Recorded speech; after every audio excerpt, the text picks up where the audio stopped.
Hello everyone, good morning. कैसे हैं आप लोग? उम्मीद करते हैं आप लोग अच्छे होंगे। आज हम लोग क्लास 12 का high-low alkene and high-low arenes chapter में हाइलो एरिन्स के बारे में पढ़ेंगे। ये हाइलो एरिन्स क्या होता है इसके बारे में हम लोग आज देखेंगे।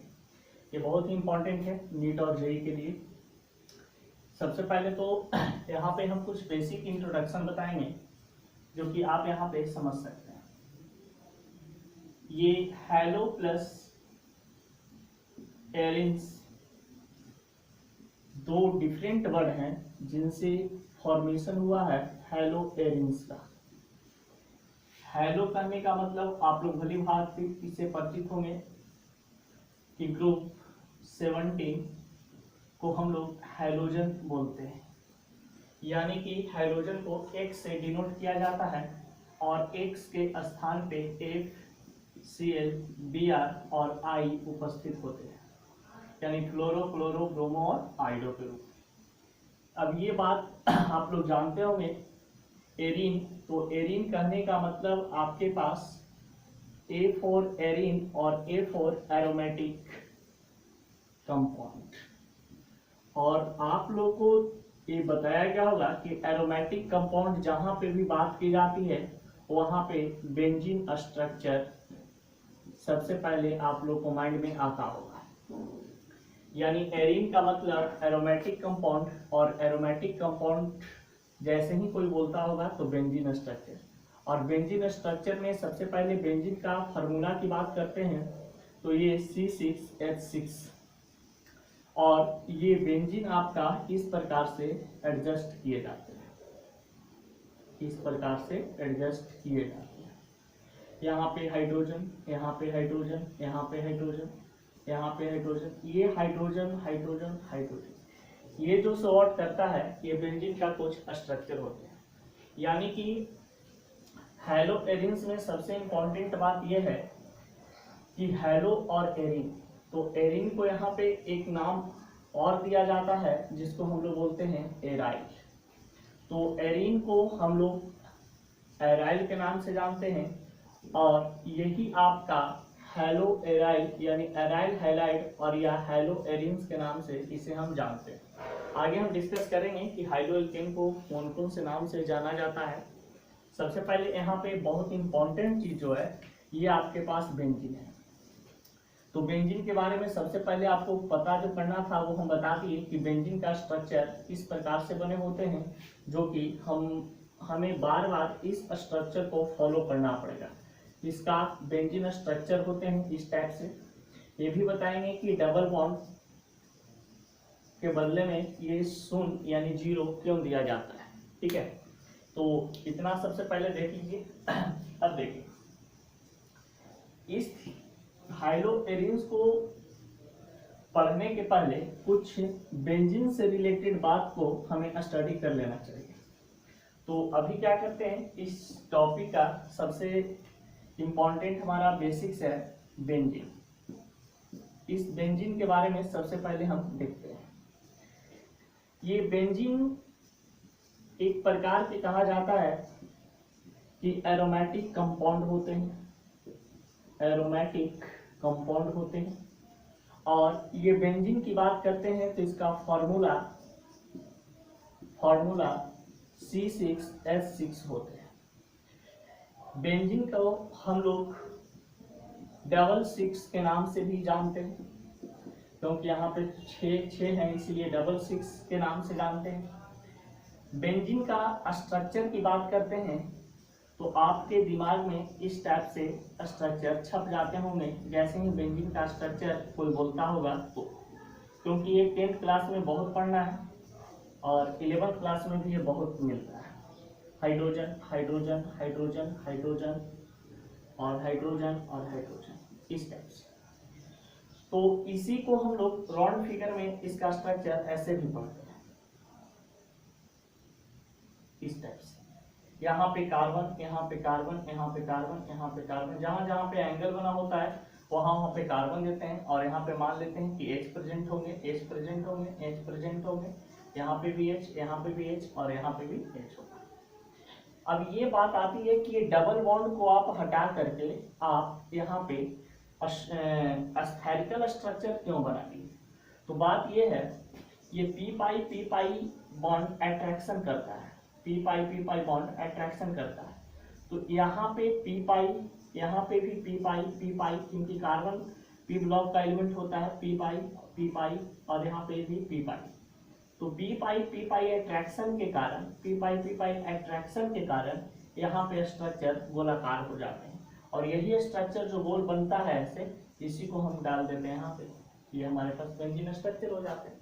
तो कोई यदि आपसे पूछे कि बेंजीन के स्ट्रक्चर में स्फेरिकल क्यों लगाते हैं, ये क्यों दिया जाता है, तो पी पाई अट्रैक्शन के कारण वहाँ पे उसका स्फेरिकल स्ट्रक्चर बनकर तैयार हो जाते हैं। ठीक है, अब देखिए यहाँ पे बेंजीन से रिलेटेड हम लोग इसका सूत्र देखें, इसका फार्मूला देखें। ये एरोमेटिक कंपाउंड तो कहा जाता है, ये organic compound, organic and carbonyl compound में डिसॉल्व होता है, कार्बोनाइल कंपाउंड में डिसॉल्व होते हैं। तो आपको भली भांति परिचित होंगे ऑर्गेनिक और ये कार्बोनाइल कंपाउंड क्या होता है। ऑर्गेनिक कंपाउंड जिसमें कार्बन और हाइड्रोजन से रिलेटेड कोई भी कंपाउंड बनता है वो आपका कार्बनिक कंपाउंड बनते हैं, ऑर्गेनिक कंपाउंड बनते हैं। कार्बोनाइल कंपाउंड जिसमें C और O प्रेजेंट होता है और H भी प्रेजेंट होते हैं, उसे हम कार्बोनाइल कंपाउंड बोलते हैं, जैसे कीटोन हो गया, ईस्टर हो गए, तो बहुत सारे ऐसे कंपाउंड, इथर हो गए।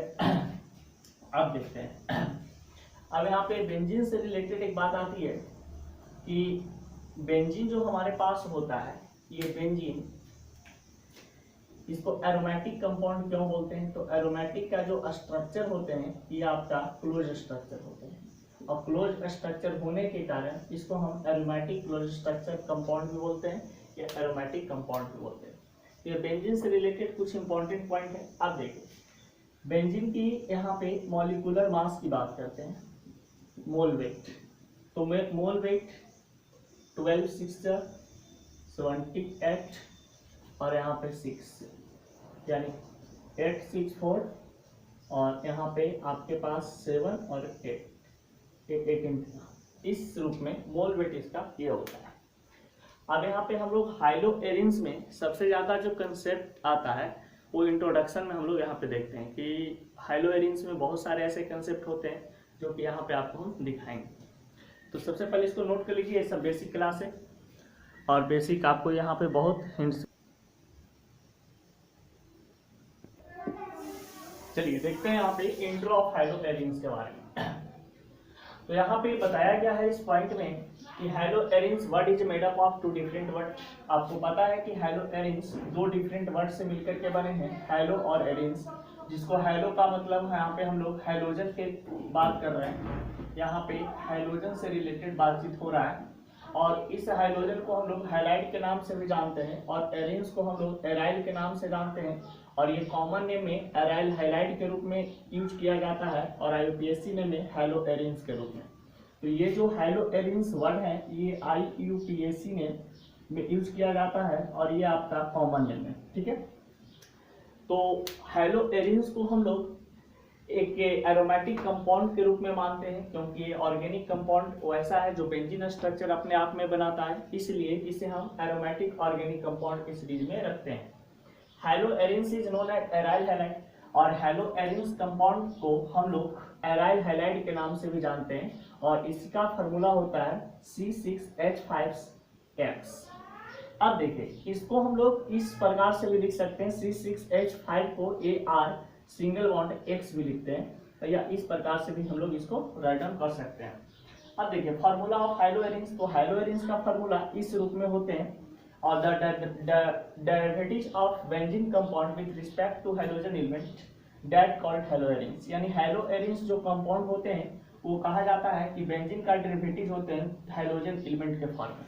तो इसका एग्जांपल हम लोग देख सकते हैं कि यहाँ पे बेंजीन स्ट्रक्चर ऐसे प्रेजेंट होते हैं और यहाँ पे F होता है, फिर यहाँ पे ऐसे प्रेजेंट होता है आपका बेंजीन स्ट्रक्चर, यहाँ पे Cl होते हैं, यहाँ पे बेंजीन स्ट्रक्चर प्रेजेंट होते हैं और इसका नाम ब्रोमीन होता है, और यहाँ पे इस प्रकार से आपका बेंजीन स्ट्रक्चर और आयोडीन होता है।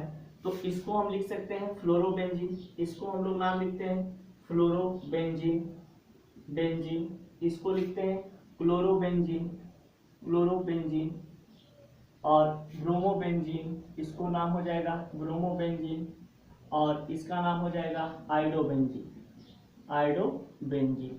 ठीक है, तो ये बेंजीन से रिलेटेड हम लोग बात कर सकते हैं कि बेंजीन को एरिन भी बोलते हैं। ठीक है, तो यहाँ पे bromoarene, fluoroarene, chloroarene, bromoarene, iodoarene, कैसे हम लोग नाम लिख सकते हैं। नोमेनक्लेचर करने के लिए आप लोग को बहुत तरीका सिखाएंगे, लेकिन सबसे पहले आप इतना सारे को नोट कर लीजिए, और नोट करने के बाद फिर मिलते हैं आप लोग से।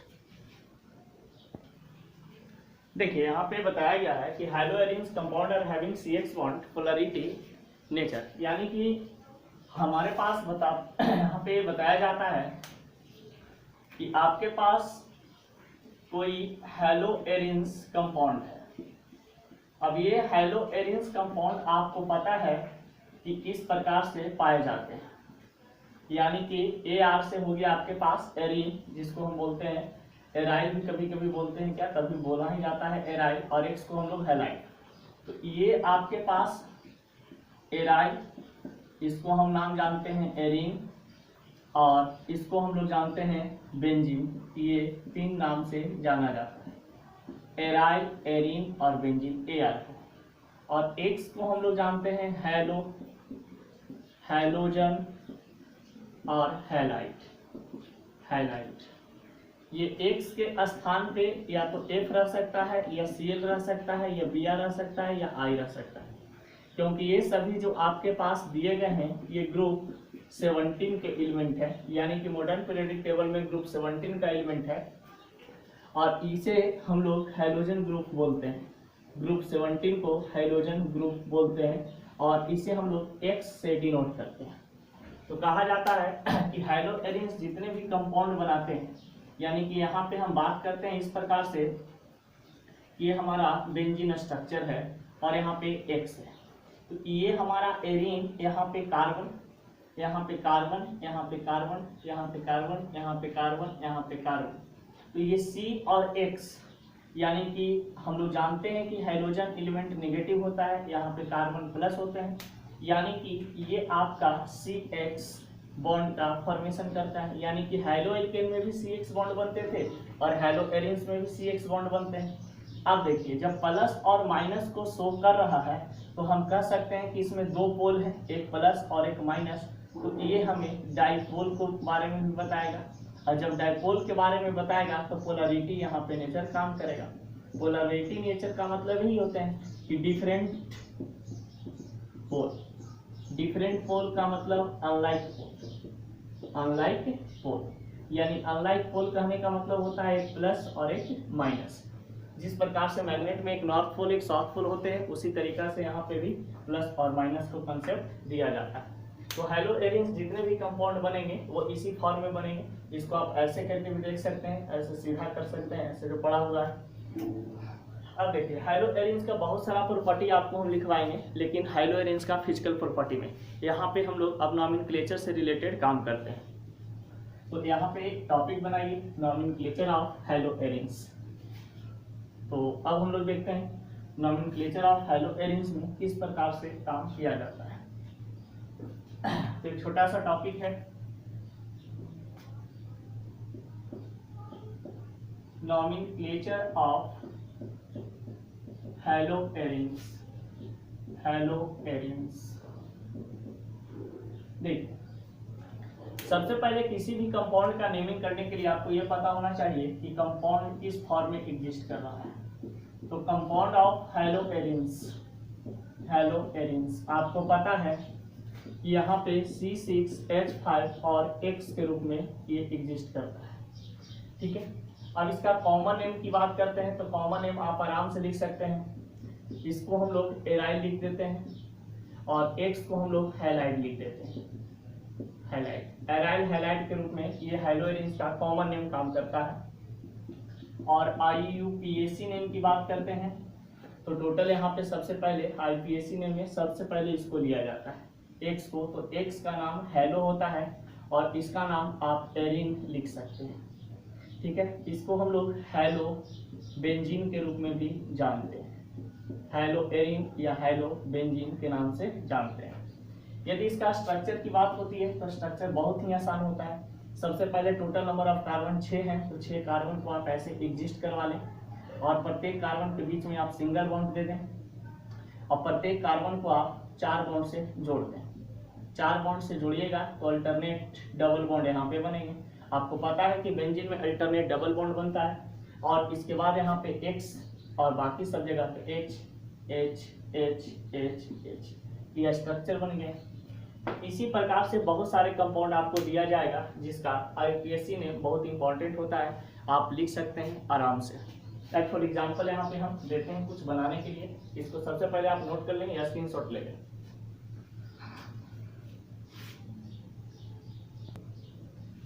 देखिए यहाँ पे हम बात करते हैं नोमेनक्लेचर ऑफ हैलोटेरिन्स का, ठीक है। तो सबसे पहले मान लेते हैं ये बेंजीन स्ट्रक्चर हमारा दिया हुआ है ऐसे और यहाँ पे F लग चुके हैं, तो इसका नाम हम कैसे लिखेंगे?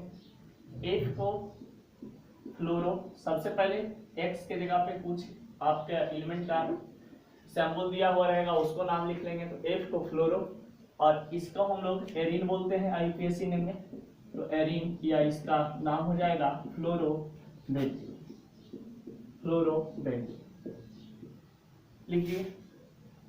इसी प्रकार से यहाँ पे आपके पास Cl यदि लगा हुआ रहे तो इसका नाम हो जाएगा फ्लोरोबेंजीन या फ्लोरो एरिन,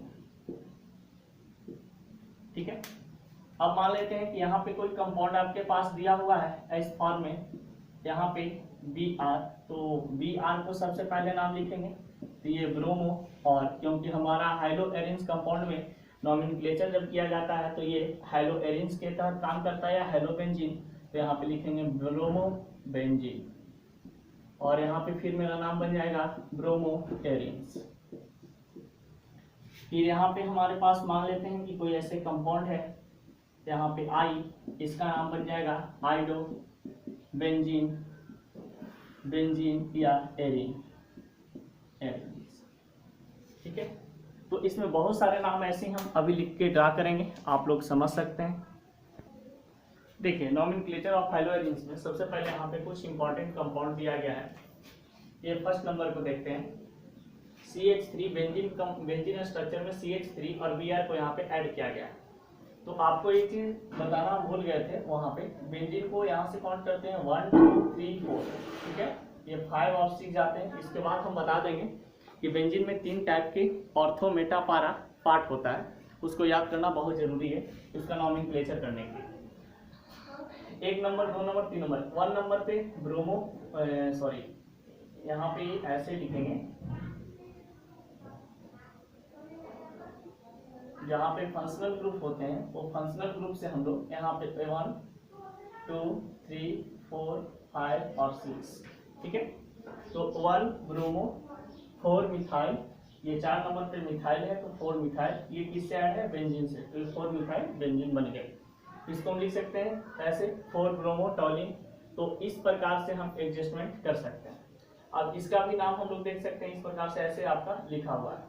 इसको नंबरिंग के बारे में छोड़ो, नंबरिंग के बारे में हम समझाएंगे। इस तरीका से बहुत सारे आपके पास ऑर्गेनिक कंपाउंड हैं जिसको आप याद कर सकते हैं, आप समझ सकते हैं, ठीक है। यहाँ पे अल्फाबेटिकल के रूप में बताया गया है कि सबसे पहले यहाँ पे 1 नंबर पे आपके पास 1 नंबर पे ब्रोमो है, फिर 2 नंबर, फिर 3 नंबर, तो 1 2 3, तो 1 नंबर पे ब्रोमो, 3 नंबर पे क्लोरो और ये बेंजीन से जुड़ा हुआ है तो benzene.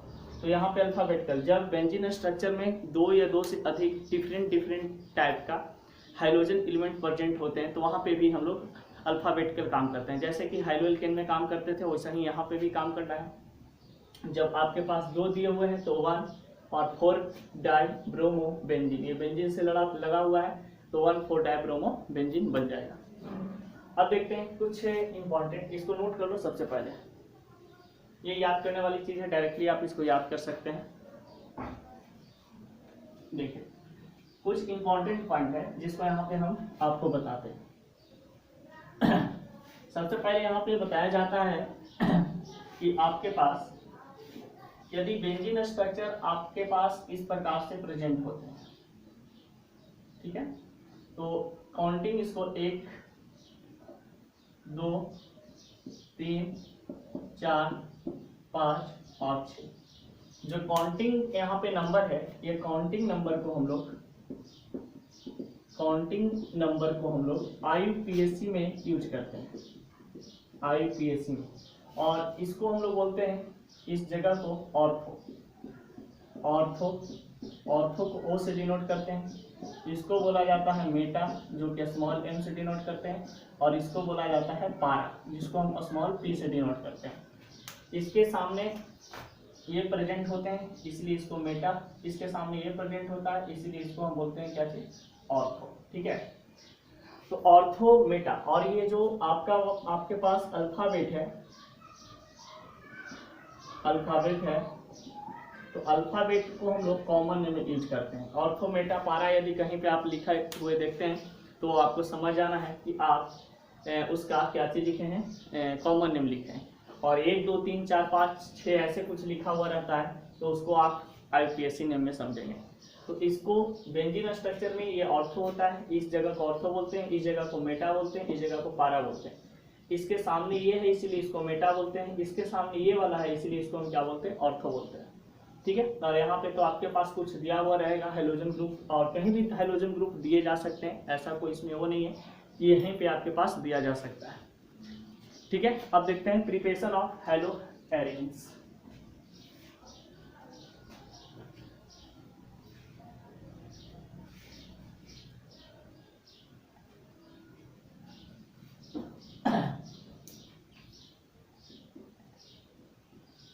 Preparation of halo arenes, यानी हेलो एरेंज का प्रिपरेशन हम कैसे कर सकते हैं। तो हेलो एरेंज का प्रिपरेशन करना यानी कि हेलो एरेंज बनाने का विधि यहाँ पे हम लोग पढ़ रहे हैं, law of preparation of halo arenes. तो फर्स्ट मेथड में आपके पास आता है फ्रॉम बेंजीन।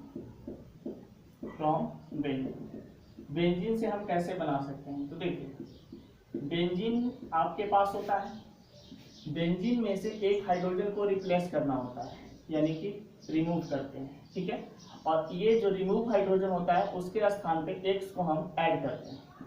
ठीक है, इसमें ऐड करते हैं, इसमें से 1 हाइड्रोजन रिमूव हो रहा है और इसमें ऐड होता है, तो यहाँ पे आपका बन जाता है हेलो बेंजीन। बहुत ही आसान तरीका ये होता है। अब फॉर्मूला देखते हैं,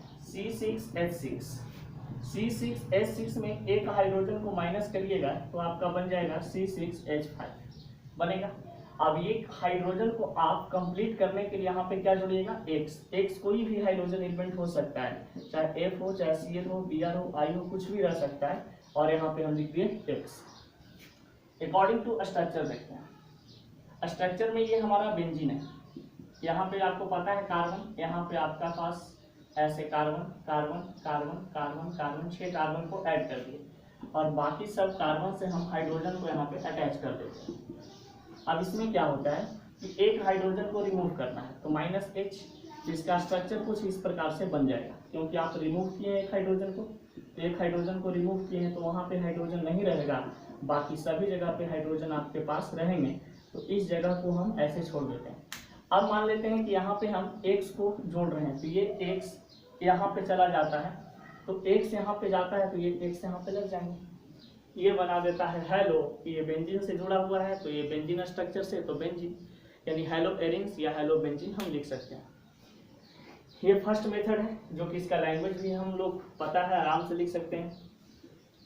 if benzene aromatic compound remove 1 hydrogen and added 1 halogen element that formation of halo benzene. ठीक है, इसको ऐसे हम लिख सकते हैं कि when benzene structure remove 1 hydrogen and added 1 halogen element that known as find out product site halobenzene या haloarenes। ठीक है, तो इसको हम लोग इस प्रकार से ऐड कर सकते हैं। अब देखते हैं सेकंड प्रॉपर्टी, पहले इसको नोट कर लो। देखिए सेकंड मेथड में यहाँ पे हम लोग बात कर रहे हैं फ्रॉम फिनॉल, यानी कि फिनॉल के माध्यम से हम कैसे बेंजीन को हाइलोएरिन्स को ड्रा कर सकते हैं, हाइलोएरिन्स को बना सकते हैं। तो बहुत ही सिंपल लॉजिक है, ज़्यादा इसमें कुछ वो प्रेशराइज आपको नहीं होना है। एक फिनॉल कंपाउंड को लेते हैं जिसका सूत्र होता है फिनॉल का इस प्रकार से, और एक फिनॉल में से जब हम एक OH को यानी कि 1 OH को हम हटा करके उसके जगह पे +X यानी कि हाइड्रोजन एलिमेंट को एक हाइड्रोजन एलिमेंट को ऐड कर देते हैं तो प्रोडक्ट साइड में आपका हेलोएरिन्स बनकर के तैयार हो जाता है। तो यहाँ पे देखें C6H5OH, यहाँ से ये माइनस हो गया, तो माइनस होने के बाद इधर हट जाएगा, तो यहाँ पे ये जाकर के लग जाएगा यानी कि C6H5X बन जाएगा। स्ट्रक्चर के माध्यम से देखिए, यहाँ पे बेंजीन स्ट्रक्चर में जब OH लग जाता है तो ये फिनॉल कहलाता है। जब कोई बेंजीन स्ट्रक्चर में OH लग जाते हैं तो वो फिनॉल कहलाता है, यानी फिनॉल का कंपाउंड बनना शुरू हो जाते हैं। उसमें से इसको हम माइनस किए हैं यानी कि हटा दिए हैं, रिमूव किए हैं, तो यहाँ पे भी क्या हो जाएगा, हट जाएगा। और इसके जगह पे इस बंदा को हम ऐड कर दिए, तो ये बंदा जब यहाँ पे जा रहा है तो ये अपना जगह ले लेगा X, ये बन गया हेलो, ये एरिन या बेंजीन, तो हेलो बेंजीन या हेलो एरिन। उसी तरीका से यहाँ पे हम लोग हेलोएरिन्स के लैंग्वेज में लिख सकते हैं कि जब फिनॉल में से एक OH को यानी हाइड्रोक्सी समूह को हम बाहर निकालते हैं और उसके स्थान पे एक हाइड्रोजन एलिमेंट को या हाइड्रोजन ग्रुप को जोड़ते हैं तो प्रोडक्ट साइड में यानी कि प्रतिफल की तरफ हेलोएरिन्स बनता है। तो यहाँ से आप लोग समझ गए होंगे। अब हम लोग कुछ फिजिकल प्रॉपर्टी के बारे में यहाँ पे देखिए, यहाँ पे फिजिकल प्रॉपर्टी ऑफ हेलोएरिन्स के बारे में हम लोग डिस्कस करेंगे। तो हेलोएरिन्स का जो इम्पोर्टेंट है प्रॉपर्टीज, उसी को यहाँ पे हम लोग डील कर रहे हैं। ऐसे बहुत सारे प्रॉपर्टी होते हैं लेकिन उतना प्रॉपर्टी को हम लोग पढ़ना आसान भी नहीं है, और कम टाइम में अच्छा स्कोर करना है तो एट द पॉइंट पढ़े, वही हमारे लिए बेहतर होगा। देखते हैं, सबसे पहले बात बताया गया है फिजिकल प्रॉपर्टी में हेलोएरिन्स का। एक तो चीज़ आप लोग जानते होंगे कि हेलोएरिन्स में या किसी भी कंपाउंड का प्रॉपर्टी जानने के लिए या फिजिकल प्रॉपर्टी जानने के लिए सामने से देखना पड़ता है। तो सामने से देखने के बाद उसको पता चलता है कि haloarenes compound is known as aromatic compound. ये बात तो आप लोग जान होंगे कि हेलोएरिन्स जितने भी कंपाउंड होते हैं वो एरोमेटिक फॉर्म में होते हैं, क्योंकि इसका स्ट्रक्चर बेंजीन की तरह होता है, क्लोज स्ट्रक्चर इस प्रकार से। तो जब इस प्रकार से प्रेजेंट होते हैं तो इसको हम लोग एराइल हैलाइड के भी नाम से जानते हैं, क्योंकि X को हैलाइड और ये बेंजीन स्ट्रक्चर को एराइल हम लोग कहते हैं। देखिए, और यहाँ पे हेलोएरिन्स कंपाउंड जो है सॉलिड, लिक्विड और गैसियस फॉर्म, तीनों फॉर्म में पाए जाते हैं। तो हेलोएरिन्स तीनों फॉर्म में पाया जाता है, और हेलोएरिन्स इनसॉल्युबल इन वाटर, यानी कि हेलोएरिन्स जो होते हैं, जैसे यहाँ पे मान ले ये ArX है और इसको हम H2O से रिएक्शन करवाते हैं तो ये बंदा जो है इसमें डिजोल्व नहीं होता है, क्योंकि आपको पता है कि H2O में आपका हाइड्रोजन बॉन्ड पाए जाते हैं और इसमें आपका ये पोलरिटी बॉन्ड पाए जाते हैं। तो पोलरिटी के साथ साथ CH बॉन्ड प्रेजेंट होते हैं, तो ये आराम से इसमें डिजोल्व नहीं होता है, क्योंकि ये दोनों आपस में अकॉर्डिंग टू टाइम डिजोल्व नहीं हो पाते हैं, यानी कि फास्ट रिएक्शन नहीं होता, स्लो रिएक्शन होता है, वेरी स्लो रिएक्शन होता है। रिएक्शन होते भी है तो बहुत लॉन्ग टाइम के बाद।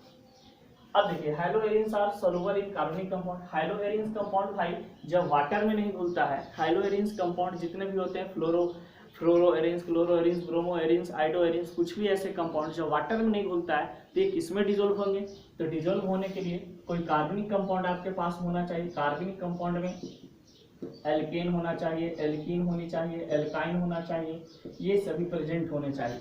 नहीं तो कार्बोनाइल कंपाउंड की बात करते हैं तो कीटोन का कंपाउंड होना चाहिए, ईस्टर का कंपाउंड होना चाहिए, फिर अल्डिहाइड का कंपाउंड होना चाहिए, ये सभी का कंपाउंड होना चाहिए। ठीक है, अब देखिए, boiling point of haloarenes are nearly to the same. कहा जाता है कि बॉइलिंग पॉइंट हेलोएल्केन का और हेलोएरिन्स का अप्रॉक्स इक्वल होते हैं, यानी कि दोनों का बराबर होते हैं, लेकिन हाइड्रोकार्बन कंपाउंड से अधिक होता है। हाइड्रोकार्बन कंपाउंड तो आप लोग समझ ही रहे हैं, एल्कीन, एल्कीन, अल्काइन, ये सभी आपका हाइड्रोकार्बन कंपाउंड के रूप में काउंट होते हैं। तो यहाँ पे यही बात को जिक्र किया गया है कि haloarenes has boiling point high compare than hydrocarbon. Dipole moment की बात करते हैं तो डाइपोल मोमेंट हेलोएरिन्स में इंक्रीज करता है, इस पॉइंट में इंक्रीज करते हैं। यहाँ पे आपको पता है फ्लोरीन है, यहाँ पे क्लोरीन है, यहाँ पे आपके पास ब्रोमीन है और यहाँ पे आपके पास आयोडीन है।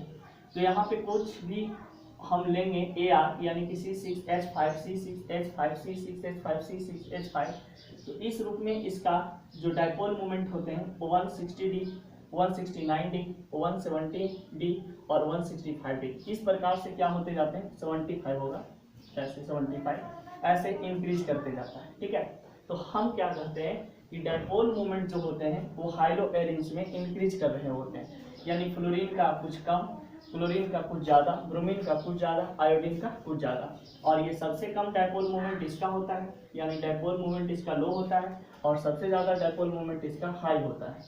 ठीक है, तो हाई डायपोल मोमेंट ये आयोडो एरेंज का होगा, सबसे कम ये फ्लोरो एरेंज का होगा। जैसे जैसे हम लोग ऊपर से नीचे की ओर आएंगे, क्लोरीन क्लोरीन ब्रोमीन, तो डायपोल मोमेंट क्या होगा वहाँ पे इंक्रीज करेगा।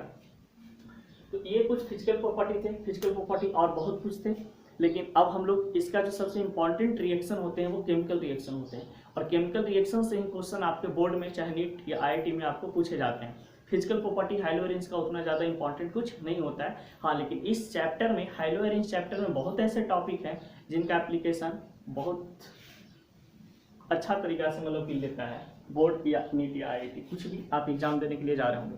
तो चलिए, उम्मीद करते हैं इतना तक समझ में आ गया होगा आप लोग को। इसके आगे बढ़ते हैं। देखिए, यहाँ पे chemical property of halo arenes से रिलेटेड कुछ बातचीत हम लोग करेंगे। तो केमिकल प्रॉपर्टी का यहाँ पे फर्स्ट पॉइंट हमारे पास है यहाँ पे कि हाइलो एरेंज कंपाउंड जो होते हैं, यहाँ पे हाइलो एरेंज और विनाइल हैलाइड, इसमें CH बॉन्ड होते हैं। ये आपको पता है कि AR और X के बीच में यहाँ पे CX बॉन्ड काम करते हैं, क्योंकि ये आपका C होता है और ये आपका X होता है, तो ये CX बॉन्ड होता है। अब देखिए, तो CX बॉन्ड में इस कार्बन का यदि हम बात करते हैं तो कार्बन का हाइब्रिडाइजेशन sp2 होगा। यदि कोई भी यहाँ पे इस प्रकार से Cl दे दे तो C6H5Cl यानी कि क्लोरो एरिन्स, तो ये क्लोरो एरिन्स में इस कार्बन का हाइब्रिडाइजेशन पूछेगा तो आप क्या लिखेंगे sp2। ये बोर्ड में क्वेश्चन आते हैं, जैसे कोई एक हाइलो एरिन्स कंपाउंड दे देंगे ब्रोमो एरिन्स, और ब्रोमो एरिन्स में कहेगा कि कार्बन का हाइब्रिडाइजेशन कितना होगा, तो ये आप क्या लिखेंगे sp2, क्योंकि आपको पता है कि इसका स्ट्रक्चर जो बनाए जाते हैं इस फॉर्म में होते हैं, इसमें डबल बॉन्ड होता है अल्टरनेट। तो यहाँ पे यदि हमारे पास Cl प्रेजेंट है तो इस कार्बन से रिलेटेड हमारा पूछेगा, तो ये डबल बॉन्ड के कारण sp2 स्ट्रक्चर हो जाते हैं।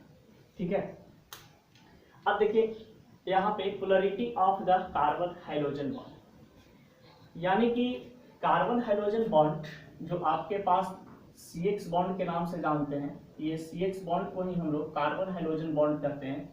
ये पोलरिटी नेचर का होता है। पोलरिटी नेचर कहने का मतलब ये निगेटिव साइन को रखता है, ये प्लस, तो प्लस और माइनस साइन को जब एक दूसरे में अट्रैक्ट करता है तो यहाँ पे कार्बन हाइड्रोजन बॉन्ड यानी कि कार्बन और हाइड्रोजन के बीच में एक अट्रैक्शन कार्य करते हैं अकॉर्डिंग टू इलेक्ट्रोनेगेटिविटी, और ये पोलरिटी का फॉर्मेशन करता है। पोलरिटी का मतलब ये आप लोग समझ रहे होंगे, हम बहुत अच्छा तरीका से बता चुके हैं। पोलरिटी का होने का मतलब अनलाइक चार्ज, यानी कि डिफरेंट चार्ज वहाँ पे होना चाहिए, प्लस और माइनस। जब किसी कंपाउंड में प्लस और माइनस होता है तो वो खुद पोलरिटी फॉर्म में एग्जिस्ट करते हैं, और पोलरिटी कहने का मतलब यहाँ पे CX बॉन्ड और CX बॉन्ड को हम कार्बन हाइड्रोजन बॉन्ड कहते हैं।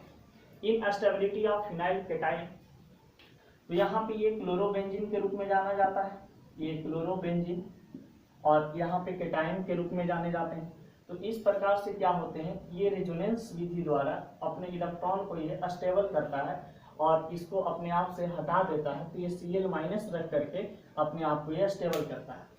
Benzene and vinyl halide are electron rich molecule due to presence of pi bond and the repel the electron rich nucleophilic. देखिए, ये जो टॉपिक था ये हम छोड़ चुके हैं, न्यूक्लियोफिलिक टॉपिक छोड़ चुके हैं।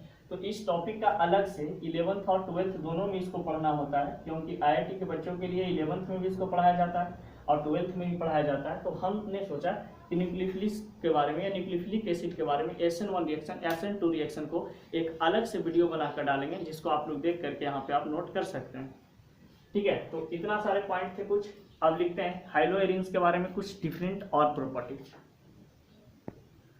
चलिए देखते हैं यहाँ पे केमिकल प्रॉपर्टी में 5th नंबर पॉइंट को, ए रिएक्शन विद सोडियम हाइड्रोक्साइड, यानी कि जब कोई हाइलो एरिन्स कंपाउंड को, ठीक है, जब कोई हाइलो एरिन्स कंपाउंड को हम सोडियम हाइड्रोक्साइड के साथ रिएक्शन करवाते हैं तो प्रोडक्ट साइड में क्या बनते हैं। तो सबसे पहले यहाँ पे बताया गया है इडॉ नामक एक वैज्ञानिक थे जो इस रिएक्शन को बनाया था। उसने बताया कि जब हम एक क्लोरोएरिन कोई कंपाउंड को लेते हैं, ये क्लोरोएरिन कोई कंपाउंड को लेते हैं और उसको हम सोडियम हाइड्रोक्साइड के साथ रिएक्शन कराते हैं, यानी कि सोडियम हाइड्रोक्साइड के साथ रिएक्शन करवाते हैं, वहां पर सोडियम हाइड्रोक्साइड का जो क्वांटिटी होगा 6 से 8% के बीच में होगा, और यहाँ पे रिएक्शन जब करवा रहे होंगे वहां पे प्रेजेंटेशन 630 एटमॉस्फेरिक प्रेशर 300 केल्विन का होना चाहिए। ठीक है, तो प्रोडक्ट साइड में उसने देखा कि सोडियम फेनोऑक्साइड और यहाँ पर फिनॉल नाम का एक कंपाउंड का फॉर्मेशन हुआ है।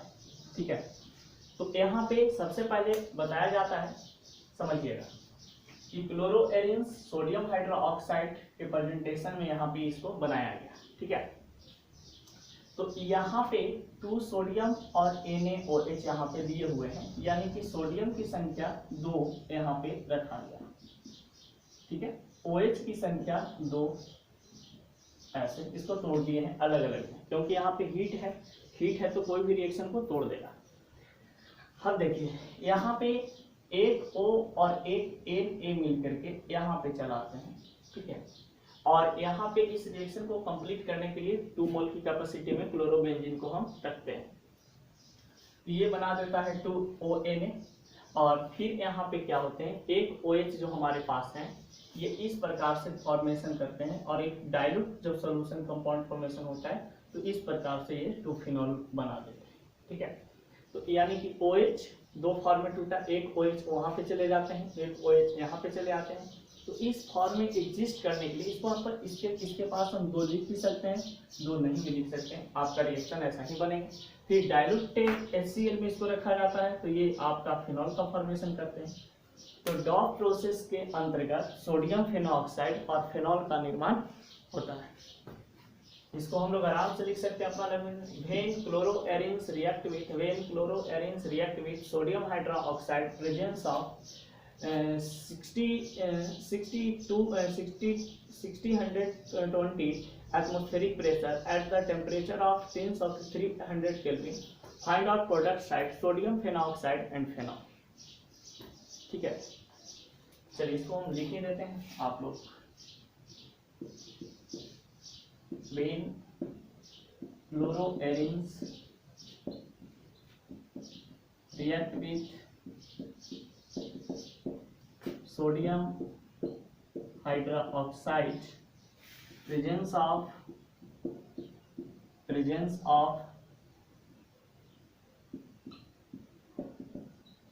630 atmospheric pressure and 300 Kelvin temperature, find out product side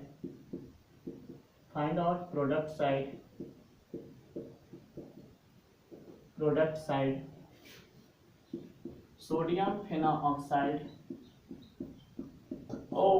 oxide and phenol। चलिए इस रिएक्शन को आप आराम से समझ सकते हैं, कोई दिक्कत इसमें नहीं होगा।